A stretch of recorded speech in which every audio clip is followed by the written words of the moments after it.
Progressive tool blanking, piercing और drawing और punching और कॉइनिंग और जितने भी प्रेस टूल हैं, आप जितने भी इसमें प्रेस टूल कंसीडर कर सको, उन सब का जो कॉम्बिनेशन टूल होता है उसी को हम प्रोग्रेसिव टूल कहते हैं। ओके, तो बेसिकली प्रोग्रेसिव टूल जो होता है वह 3 से 4 टूल का एक कॉम्बिनेशन होता है। ओके, तो जिससे हमारा जो फाइनल प्रोडक्ट होता है वो एक ही टूल में हमें मिल जाता है। ओके, तो उसी को हम प्रोग्रेसिव टूल कहते हैं। तो यहाँ पर हम प्रोग्रेसिव टूल के कुछ डायग्राम को देख सकते हैं जिसमें हम गाइड पिलर और गाइड बुश ये ज़्यादा लगाते हैं। बाकी जो पार्ट होते हैं वो पियर्सिंग और ब्लैंकिंग और जैसे दूसरे जो प्रेस टूल होते हैं उसी की तरह होते हैं, बस ये साइज में थोड़ा सा बड़ा होता है। ओके दोस्तों, अब प्रोग्रेसिव टूल का आप डायग्राम यहाँ पर दे सकते हो। ये जो प्रोडक्ट है ये हमें फाइनल प्रोडक्ट मिला है प्रोग्रेसिव टूल से निकलने के बाद। अब इसमें आप देख सकते हो कि इसमें यहाँ पर ये पियर्सिंग हुआ है, यहाँ पर ये जो होल हैं ये भी पियर्सिंग हुए हैं। ओके, तो ये जो कंपोनेंट कटा है, ओके, ये जो पूरा कंपोनेंट जो बाहर से कटा है ये ब्लैंकिंग हुआ है। और यहाँ पर एक और ऑपरेशन हुआ है जिसको बोलते हैं बेंडिंग। ओके, तो ये जहाँ पर आपको एज दिख रही है, ओके, तो यहाँ से ये बेंड हुआ है। ओके दोस्तों, तो इसमें आप देख सकते हो कि ये जो स्ट्रिप है, स्ट्रिप ये यहाँ से चलना स्टार्ट करती है और स्टार्ट करने के बाद यहाँ पर 2 से 3 पंच लगे हैं। ओके, तो यहाँ पर सपोज़ मैं अभी मान लेता हूँ कि यहाँ पर 2 पंच लगे हैं। ओके, तो ये 1 और ये 2।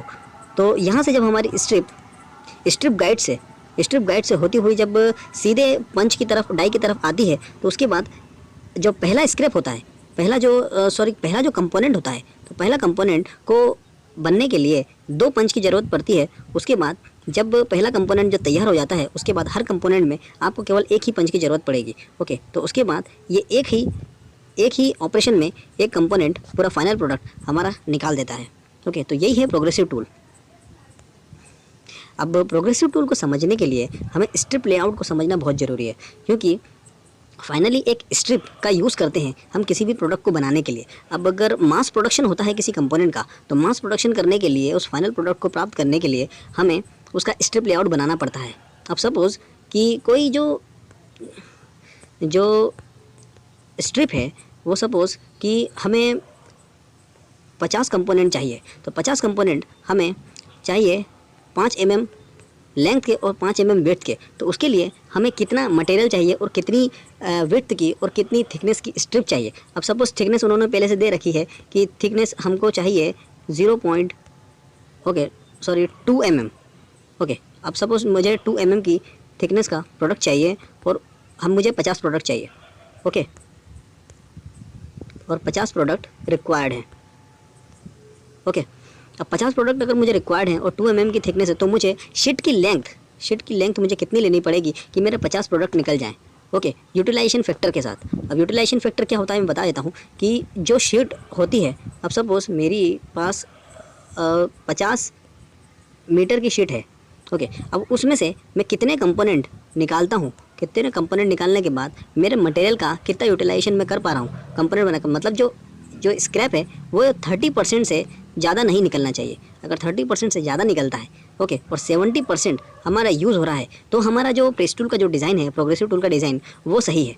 ओके, और अगर हमारा 30% से ज़्यादा अगर वेस्ट हो रहा है, ओके, तो वो डिज़ाइन चलेगा नहीं। ओके,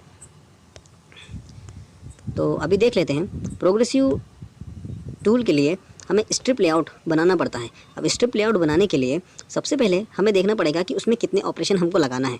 ओके, तो उसके ऑपरेशन के लिए देखना पड़ेगा कि पहले हम कौन सा ऑपरेशन लगा रहे हैं। सपोज़ मैंने यहाँ पर नोचिंग ऑपरेशन लगाया, उसके बाद सेकेंड मैंने पियर्सिंग ऑपरेशन लगाया। ओके, और थर्ड है वो सेमी नोचिंग लगाया, और फोर्थ मैंने फिर पियर्सिंग लगाया, और फाइनल मैंने ब्लैंकिंग ऑपरेशन लगाने के बाद या फिर शेयरिंग ऑपरेशन लगाने के बाद मुझे एक फाइनल प्रोडक्ट मिला।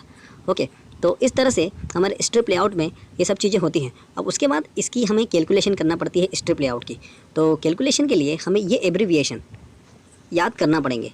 अब याद करने की ज़रूरत नहीं है, लेकिन आप एक बार देख लोगे तो आपको समझ में आ जाएगा। ओके, अब यहाँ पर जो आपको ए जो दिख रहा है वो है फ्रंट स्क्रैप। ओके, तो अब ये जो टोटल शीट है, अब सपोज़ कि ये हमारे पास एक टोटल शीट है। ओके, तो इसमें जो एब्रीविएशन दिए हैं उसको हमने कुछ ना कुछ नाम दे दिया है। अब मैंने इसको फ्रंट स्क्रैप नाम दिया ए। ओके, तो ये हमारा फ्रंट स्क्रैप है जो कि कंपोनेंट के पहले का स्क्रैप है। ओके, और जो कंपोनेंट के साइड में जो आपको दिख रहा है ये है बी, जिसको बोलेंगे ब्रिज लेंथ। ओके, और सी जो है, ओके, सी जो है ये एक कंपोनेंट के सेंटर से दूसरे कंपोनेंट के सेंटर की बीच की जो डिस्टेंस होती है।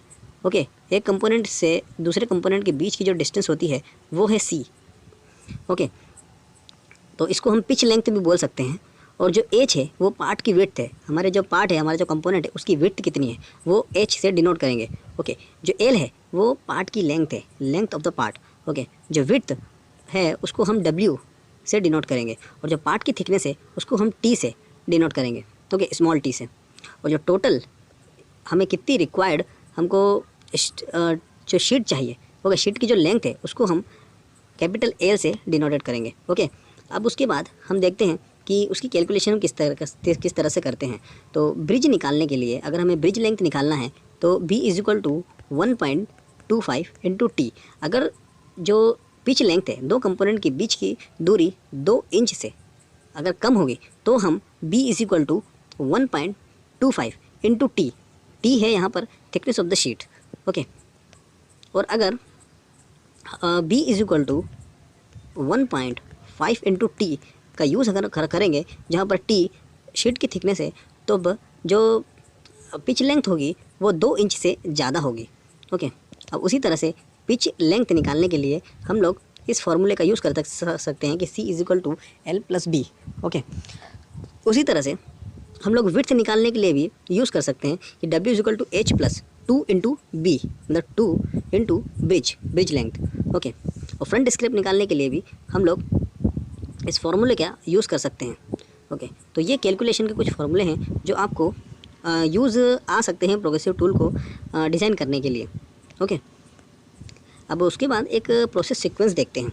अब प्रोसेस सीक्वेंस क्या है दोस्तों कि जब हमारा जो स्ट्रिप होती है, अब स्ट्रिप जब इंटर करती है किसी टूल में, तो टूल में इंटर करने के बाद उसका फर्स्ट ऑपरेशन से लेकर उसके लास्ट ऑपरेशन तक हमें जब फाइनल प्रोडक्ट मिलता है, ओके, तो कौन कौन से ऑपरेशन से वो गुजरता है। अब सपोज़ कि जो फर्स्ट उसका ऑपरेशन है, मैंने एक फर्स्ट ऑपरेशन करा उसका नॉचिंग।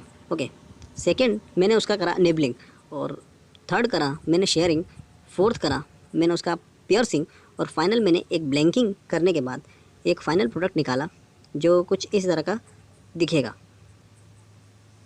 ओके, तो ये है हमारा फाइनल प्रोडक्ट। अब यहाँ पर आप देख सकते हो कि यहाँ पर एक नॉर्मल डाई है। ओके, तो यहाँ पर मैंने एक पंच प्लेट लगाई है और नीचे एक डाई है। ओके, तो यहाँ पर मैंने एक ही डाई में अलग अलग पंच लगाए हैं। जैसे आप देख सकते हो कि यहाँ पर सपोज़ ये शेयरिंग का है, ये बेंडिंग का है, और ये पियर्सिंग का है, और ये लास्ट वाला मान लो ब्लैंकिंग का है। ओके, तो इस तरह से हमें फाइनल प्रोडक्ट हमको मिल जाता है और एक ही ऑपरेशन में। ओके, जो फाइनल प्रोडक्ट होते हैं, ओके, आप इस तरह से डिनोट कर सकते हैं कि ये वाले जो हैं हमारे फाइनल प्रोडक्ट हैं जो कि शीट मेटल से बने हैं, जिसकी शीट की जो थिकनेस होती है वो 1 से लेकर 3 mm तक हो सकती है। ओके, इससे ज़्यादा की अगर हम शीट थिकनेस अगर यूज़ करेंगे तो उसके लिए जो हमारी हाइड्रोलिक मशीन का जो प्रेस का पावर होगा वो हमको ज़्यादा यूज़ करना पड़ेगा। ओके, तो इतनी ज़्यादा यूज़ वैसे करते नहीं हैं, ज़्यादा से ज़्यादा 3 mm की थिकनेस के प्रोडक्ट हमें मार्केट में मिलते हैं। ओके, तो उसके बाद एक और चीज़ है जिसको बोलते हैं मटेरियल यूटिलाइजेशन फैक्टर। ओके, तो मटेरियल यूटिलाइजेशन फैक्टर जो होता है वो परसेंटेज में निकलता है। ओके, तो यूटिलाइजेशन फैक्टर बोलते हैं उसको UF से भी डिनोट करते हैं। तो उसमें क्या होता है दोस्तों कि जो हमारा हमारा जो प्रोडक्ट होता है और हम कितने स्ट्रिप में से उस प्रोडक्ट को निकाल रहे हैं। ओके, तो हमारा जो सपोज़ ये जो सर्कल है ये हमारा प्रोडक्ट है, और इस प्रोडक्ट को निकालने के बाद हमारा जो कितना वेस्ट मटेरियल हमारे जो मेटल शीट में से कितना वेस्ट मटेरियल जाता है उसका यूटिलाइजेशन फैक्टर निकालते हैं। तो बेसिकली हमको 70 से 60%, ओके, तो मतलब 70 या फिर 60% से मतलब के बीच में अगर आपका मटेरियल यूटिलाइजेशन फैक्टर निकलता है। ओके, अब मतलब 70% या 60% अगर आप मटेरियल का यूज़ कर पा रहे हो कंपोनेंट को बनाने के लिए तो आपका डिज़ाइन सही है, नहीं तो आपका डिज़ाइन में बहुत डिफेक्ट है कि आपने मटेरियल का ज़्यादा वेस्टेज किया है तो आप उतना प्रोडक्शन नहीं निकाल पा रहे। ओके, तो मटेरियल यूटिलाइजेशन फैक्टर बहुत ज़रूरी है।